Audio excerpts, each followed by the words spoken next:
Welcome, children. Chapter number 9 of History, the Making of the National Movement. The period is from 1870s to 1947. So let's begin this chapter with introduction. In our previous chapter, students, we have studied about the British conquest of Indian territories and takeover of kingdoms, introduction of new laws, change in the lives of tribal people and the peasants, change in the education system, debates regarding the condition of women and challenges of caste system, social and religious reforms, the revolt of 1857 and its aftermath, the decline of crafts and growth of industry. Now, children, as we can infer that Indians were not happy with British rule, let's see how were different groups and classes dissatisfied. The above mentioned changes made people to think over a very important question, that for whom were all the changes being done and India belonged to whom. These questions led to nationalism.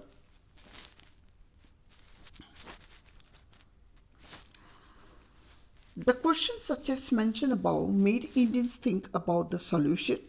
The answer that they came up with was that India was a country of the people of India and people were included everywhere, irrespective of class, creed, language, or gender.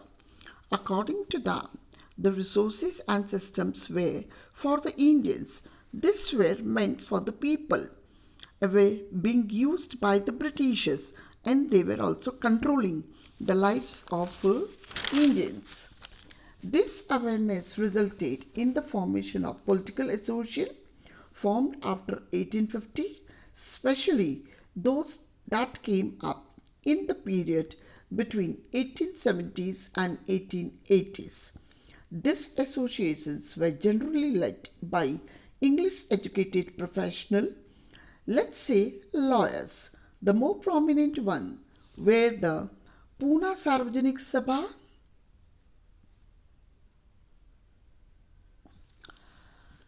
Pune Sarvajanik Sabha, the Indian Association, the Madras Mahajan Sabha, the Bombay Presidency Association, and of course the Indian National Congress. Now, as the name suggests, Pune Sarvajanik Sabha was meant for the people. The word Sarvajanik means of or for all of the people. This association worked in a specific part of the country. They worked with the idea that people are sovereign. Their aim was that Indians should be empowered to take decisions regarding their affairs.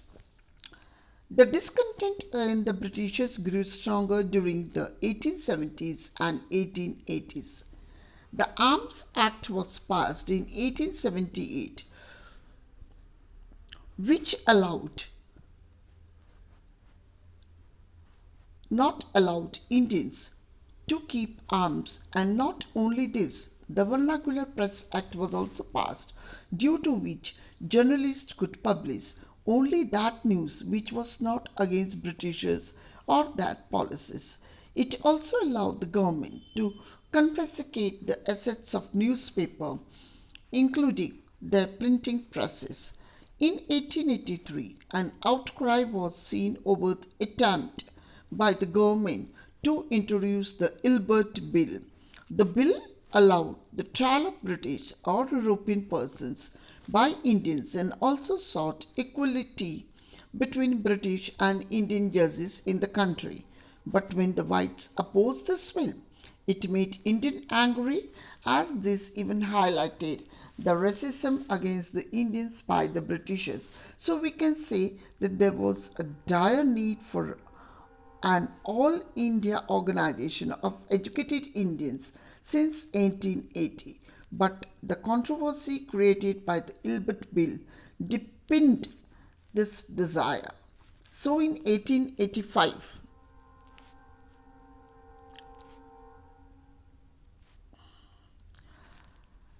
72 delegates from all over the country met at Bombay, thus forming an association known as the International Congress. The early leadership of Dadabhai Nauroji, Firoz Shah Mehta, Badruddin Tayyabji, W.C. Banerjee, Surendranath Banerjee, Ramesh Chandra Dutt, S. Subramaniam Iyer were largely from Bombay and Calcutta. Nauroji was a businessman and publicist who was settled in London and was also a member of the British Parliament, so he guided the younger nationalists. Retired British officer also played an important role in bringing Indians together.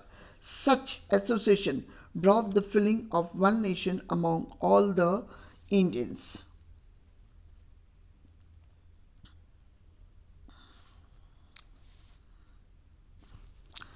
A nation in the making. Congress in its initial years was moderate in its objective. During this period, it demanded participations of Indians in the government and in administration. It demanded more powers and more representative in the legislative council and also its introduction in provinces where it did not exist. They also demanded Indianization of various departments as Britishers did not allow Indians to hold important posts. So this was a way to control the drain of wealth to England, which was due to the British officers who were sending salaries back to home in England. Some other demands include separation of the judiciary from the executive repeal of Arms Act and Vernacular Press Act of 1878 in order to gain freedom of speech and expression. Congress also raised many economic issues. It declared that British rule had brought poverty in the country. The high amount of land tax was against the zamindars and peasants. Export of grain created shortage of food supplies in the country, and they also demanded reduction in military expenditure and asked Britishers to use money for irrigation purpose. Not only this, it passed resolution on salt tax, treatment of Indian laborers abroad, and also against the forest laws, which had affected tribals.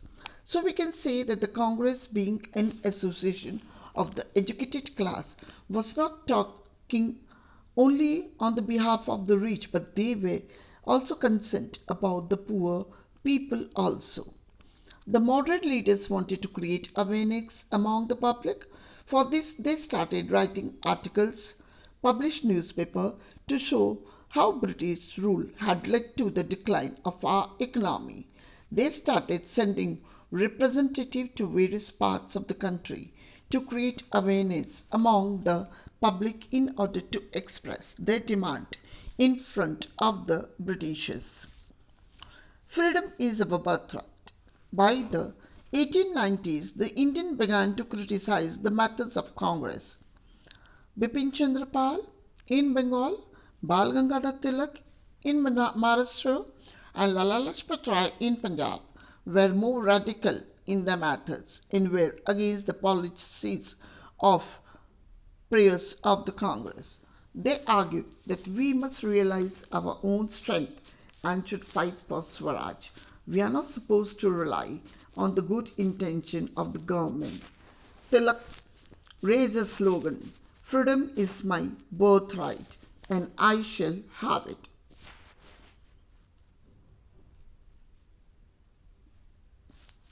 So in 1905, the partition of Bengal took place under the viceroy of Lord Curzon.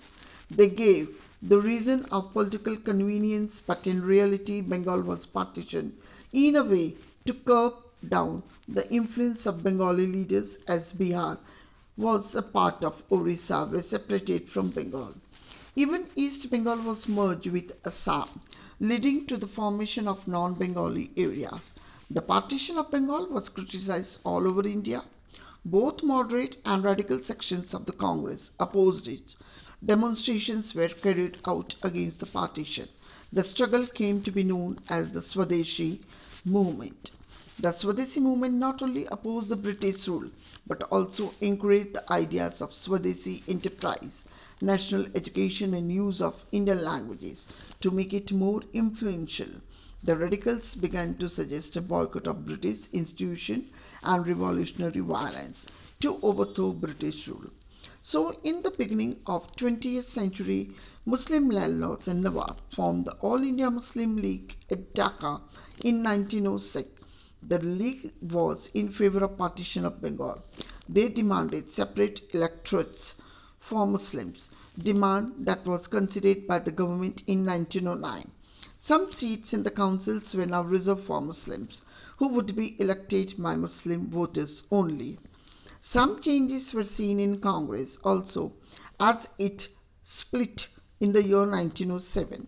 The moderates were not in favor of boycott, as it involved the use of force. Later on, it reunited in 1915. In 1916, Lucknow Pact was signed between Muslim League and Congress, and a decision was taken to work together for a representative government in the country. After this, the struggle started growing stronger, which made it a mass movement. So let's discuss about this now.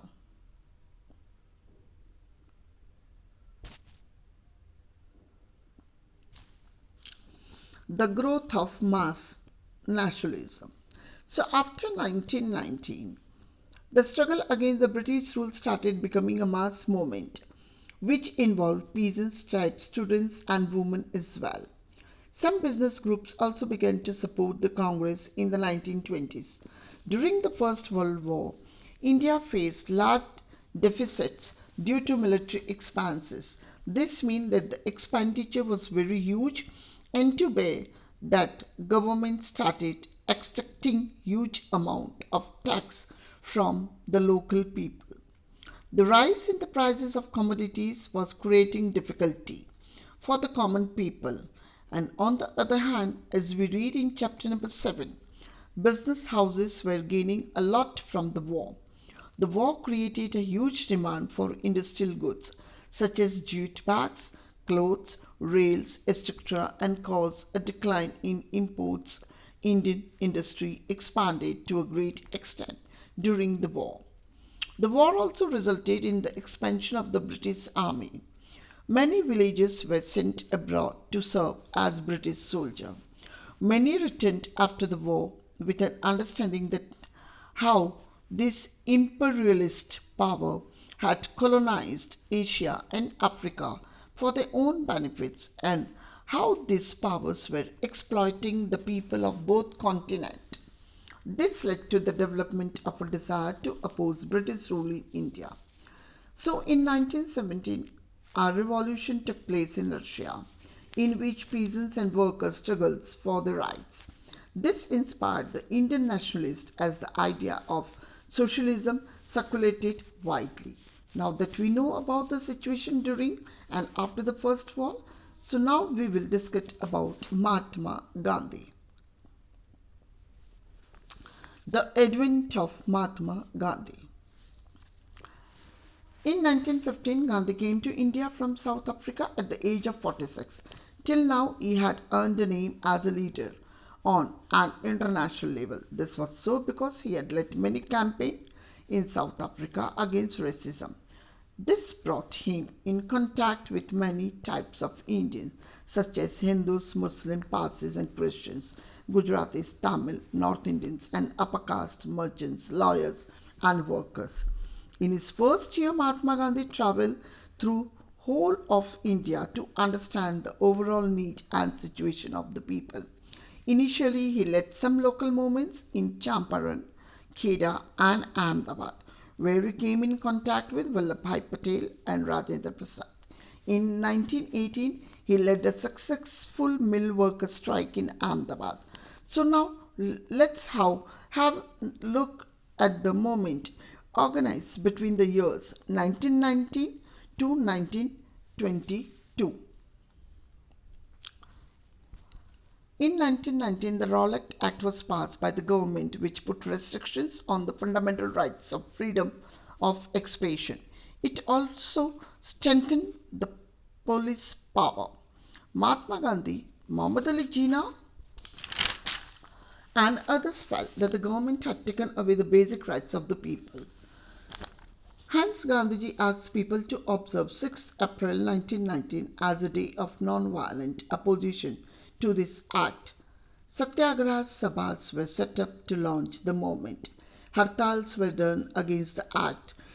As Rowlatt Satyagraha turned out to be seen in the entire India struggle, Britishers then took brutal steps to curb this down. One such was Jallianwala Bagh massacre, which took place on 13th April 1919. That was a Baisakhi day when General Dyer ordered mass killing of the people who had gathered in the Jallianwala Bagh to protest peacefully. Rabindranath Tagore renounced his knighthood to express his pain and anger on what had happened in Jallianwala Bagh. During the Rowlatt Satyagraha, Gandhiji put efforts to unite Hindus and Muslims to fight against the British rule, as he was of the viewpoint that India was the land of various religions. There were some more movements which were led during the period of 1992, and some of them are Khilafat agitation and the non-cooperation movement. In 1920, the British imposed a harsh treaty on the Turkish Sultan, also known as the Khalifa. People became angry at this. The Muslim community of India wanted Khalifa to be allowed to retain control over Muslim sacred places in the Ottoman Empire. Therefore, the leaders of the Khilafat movement, Muhammad Ali Jinnah and Shaukat Ali, initiated a full-fledged non-cooperation movement. Gandhiji also supported them and urged the Congress to campaign against the Jallianwala Bagh massacre, the Khilafat wrong, and demanded Swaraj. The non-cooperation movement gained strength during 1921-22. Thousands of students left government schools and colleges. Many laws such as Motilal Nehru, Chitran Das, C. Rajagopalachari, and Asaf Ali left their practice. Indians gave up the British titles and boycotted the legislature. Bonfires of foreign clothes were lit. This resulted in the decline of import of foreign clothes between the years 1920-22. Not only the leaders but common people also made attempts to struggle against the British rule in India. What were these initiatives? Let's now read about that.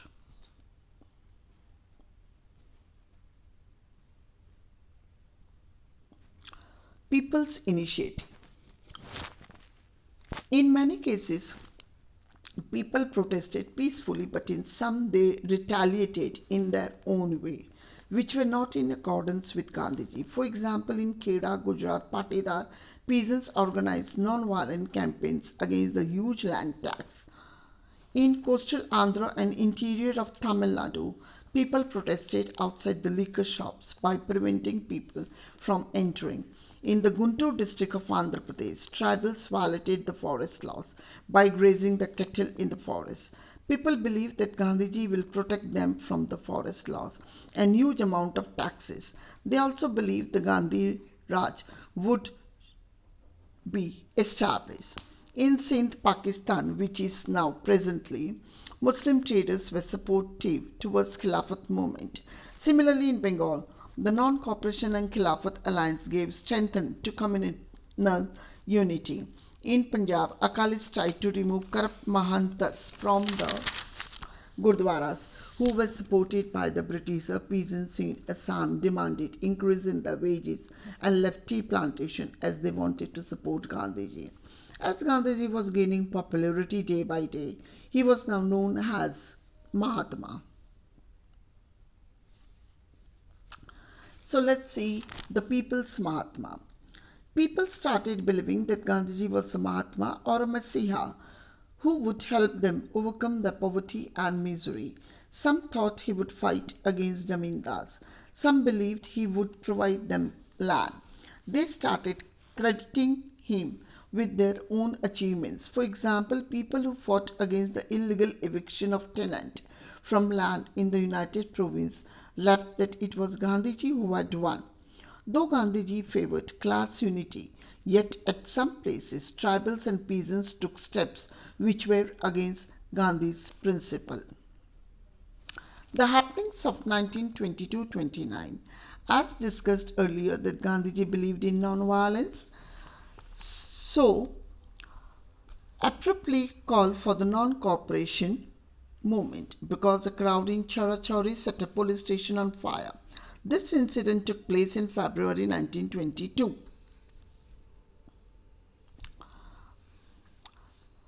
22 policemen were killed on that day. The reason behind the incident was the firing done by the police on the peaceful demonstration by the peasants. After the non-cooperation movement was called off, the leaders such as C.R. Das and Motilal Nehru suggested that the party should fight election to the council and enter them to modify the government policies.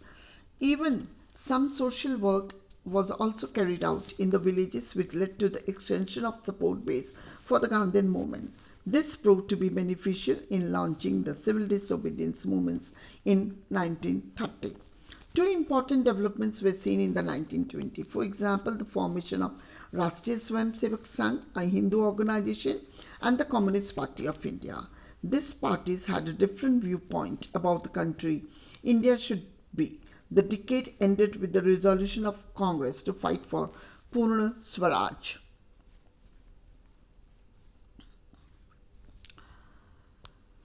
Complete independence in 1929 under the presidency of Jawaharlal Nehru. Consequently, Independence Day was observed on 26 January 1930 all over India.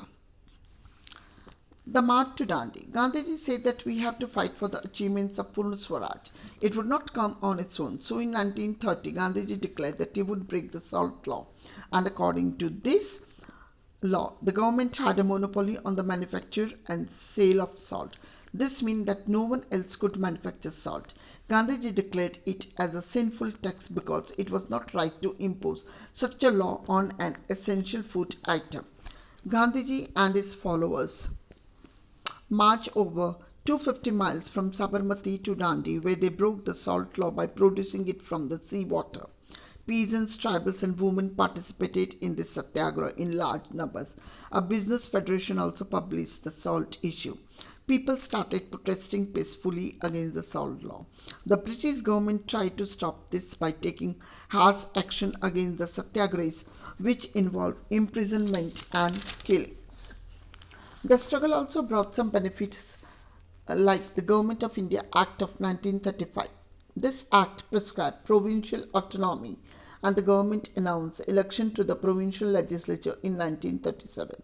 The Congress formed governments in 7 out of 11 provinces. In September 1939, the Second World War broke out, and as the Congress leaders were against Hitler, they wanted to support British war effort, but in return they wanted independence. When British refused to do so, the Congress minister resigned in protest. So quit India and later. Mahatma Gandhi started a new movement in the middle of the Second World War. He wanted Britishers to quit India. For this, he asked the Indians to start a movement with non-violence. His slogan was "Do or Die." People joined the mass struggle by giving up their studies also. Communication and symbols of state authority were attacked. Many leaders were put into jails. The government tried to suppress it, which resulted in over 90,000 arrests and over 1,000 killings in police firing by the end of the year 1943. In many areas, orders were given of firing from aeroplanes. However, the struggle brought the British Raj to its knees. Such struggles led to the independence of India, also faced partitions of the country later on. India towards independence and partition. In 1940, the Muslim League moved a resolution demanding an independent state for Muslims in the northwestern and eastern areas of the country. The resolution had not mentioned partition or a separate country called Pakistan. From the late 1930s, the League began viewing a separate nation for Muslims. This might be due to the instances of tension between Hindus and Muslims in the 1920s and 1930s. Even the provincial election of 1937 had convinced the League that Muslims were a minority and would always be treated secondary in the democracy. The Congress rejections of forming a joint Congress League government in the United Province in 1937 also annoyed the League. As Congress failed to mobilize the Muslim masses in the 1930s, it allowed the League to widen its social support. So, during the imprisonment of many Congress leaders in the early 1940s, the League started enlarging its support, and at the end of the war in 1945, the British negotiated with the Congress and the League for the independence of India. The talk failed as the League saw itself as the only spokesperson of India's Muslims. So when elections to the provinces were again held in 1946, the performance of Congress was very good in the general constituencies, but the League gained an amazing success in the seats reserved for Muslims. It started demanding a separate nation or Pakistan. In March 1946, the British cabinet sent a three-member missions to Delhi to suggest the political framework for a free India. They suggested that India should constitute itself as a loose confederacy with some autonomy for the Muslim minority area, but both Congress and Muslim League did not agree to this. So after the failure of a cabinet mission, Muslim League announced 16th August 1946 as a direct action day. On this day, riots broke out, resulting in the death of thousands of people. So by March 1947, violence spread to various parts of North India. Thousands were killed and numerous women had to face untold brutalities during the partitions. People were forced to leave their homes and they were now known as refugees in unknown lands. After partition, a new country was formed known as Pakistan. India was changed, even many of the cities were changed. So we can say that the joy which independence of our country brought to us was combined with the sorrow of a partition of our country.